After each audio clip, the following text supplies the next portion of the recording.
Hey, how's it going, guys? This is Eli, the real estate guy, and you're watching another video on your first steps. So before we get started, go ahead and like that. Press the like button, whatever they say, like it. Do something with the like button, right? All right, for this video, and also subscribe to the video so that you're notified of whenever we're posting another video. So go ahead and get started here, and let's just get straight into it. You see the thumbnail and you see the title of the video, so we're just gonna go ahead and get straight into it here. So this video is about different ways that end buyers buy properties. Okay, so we'll just go ahead and get straight into it. So number one, cash. All right, now many times whenever you're dealing with people that say that they're cash buyers, in most cases, they're not actual cash buyers. They're not dropping $200,000 on the property, right?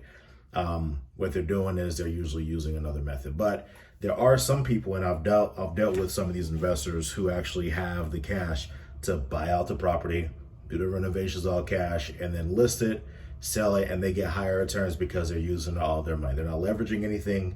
They take a lot more risk because they're putting out a lot more money. But these are the folks that are like, hey, look, I got the money. I don't need to deal with all these banks. The house is, $150,000 and it needs about $50,000 worth of work, and it's got to be worth $300,000. I'm not dealing with all this nonsense. Can I write you a check right now? Right? I've dealt with those people. Love working with them because they can close very quickly. If it was a situation where, hey, I got a deal, I need you to close tonight, they're like, let's roll. All right. So that's that. Cash buyers, you can find them.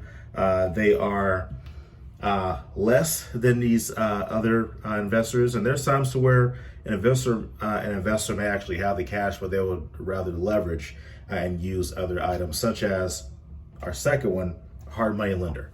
Okay, so a hard money lender is a source of funding that has a higher interest rate, but they're able to close quickly. So you can look up hard money lenders in your area, and you can actually reach out to them and let them know that you're a wholesaler and you're looking for cash buyers. They may just want to be added on to the list because they have funds. But a hard money lender is basically a lender similar to a bank, but they are able to close super fast, and it's just at a higher interest rate. So if somebody is looking to flip a property, they'll just reach out to a lender, all right, and that lender will get the ball rolling for them, close within a couple weeks, if not sooner. But of course, they would have to do their due diligence, such as sending an inspector out, just making sure that everything is what they say it is, taking pictures of the property and making sure everything lines up. And they work with the title company to make sure everything is clear as well. So it's something, they're great to use. And I would not stay away from these people just because they're not true cash buyers and they're not the ones that's actually taking the cash out of their personal bank account to buy the whole property. These are probably going to be majority of the buyers that you deal with. All right, it's the buyers that use hard money lenders. All right, and then there's the traditional bank. All right, now traditional banks, there are different investment vehicles that they have.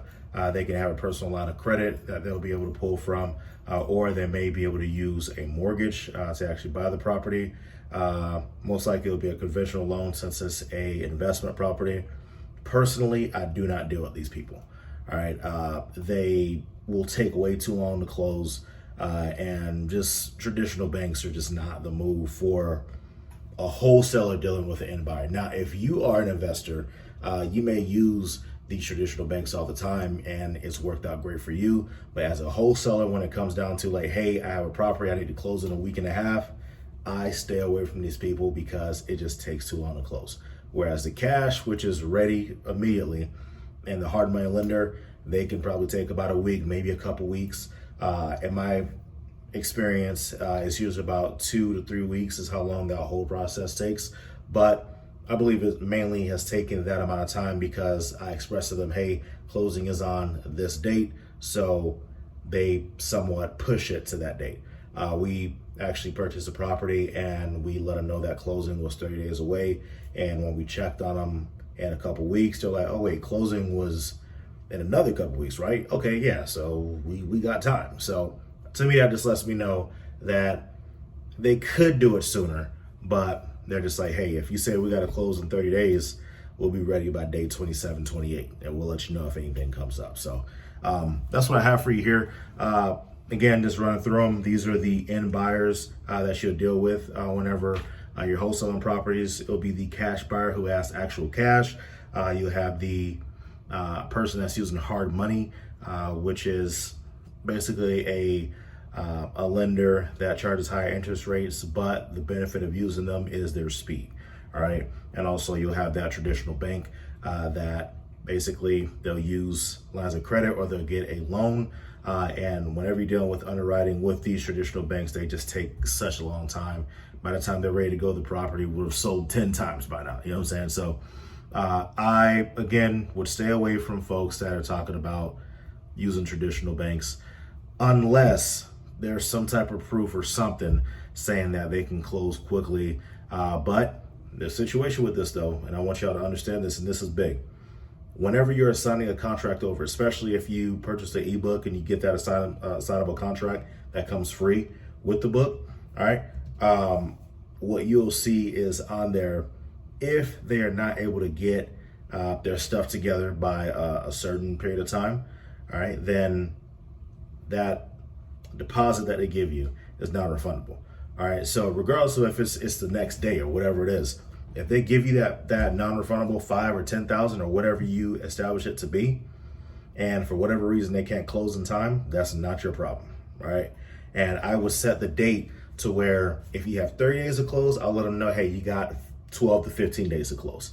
So that way, if they mess up, then you have another 15 days to close with another buyer. All right, so again, always make sure you get that non-refundable deposit, and do not fall for this. Holy crap.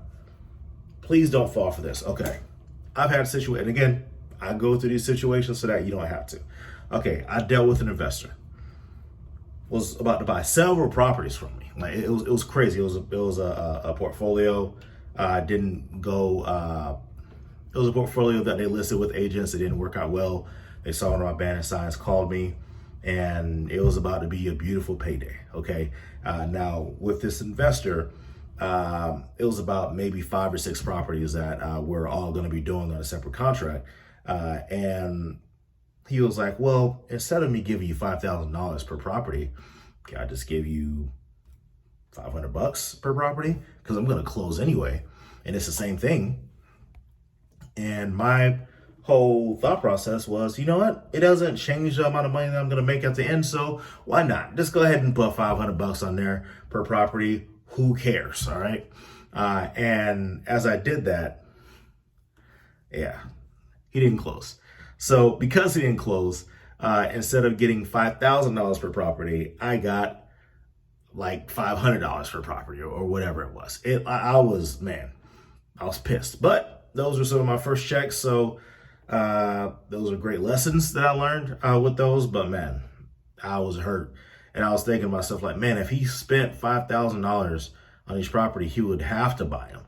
Or at least, I would have made $5,000, per property. But, it is what it is. Lesson learned. Now, when it comes down to it, when they're like, oh, well, can I give a lower price? No, you can't. Then against you, it's just, I don't roll like that. So you have to make sure you get those non-refundable deposits as that property is signed, as the contract is signed. And on there, as they're signing the contract, because, and I want you to understand this too, you got to be reasonable. If they sign that contract, in the contract it says they got 24 hours to get you some form of payment, all right? Preferably some type of money order, something that's as good as cash. Don't take a check, all right? Don't take a check. Don't take a check. Like cashier's check, but like a regular check, don't take that, all right? So, yeah, that's what I have for you. And let me just go ahead and explain that. Don't take a check because they can cancel the check and you just won't get paid. All right. So going back to that story, the reason why he just decided to not take it is because he was like, oh, well, the contractor was going to work with, he changed his mind and he wasn't going to be able to do it. So, well, it's only $500 per property anyway. So I'd rather lose $500 than $5,000 per property. So I'll just leave it. I'm like, are you kidding me? But hey, it is what it is. he knew why he made the adjustment, because he was like, well, it's less risk, and it was way more risk on me, and lesson learned. So again, thank y'all so much for watching this video. If you found any value in this video, go ahead and like this video and comment below any other topics you would like for me to discuss. And again, go ahead and subscribe. Thank y'all so much for watching this video, and I'll see y'all next time.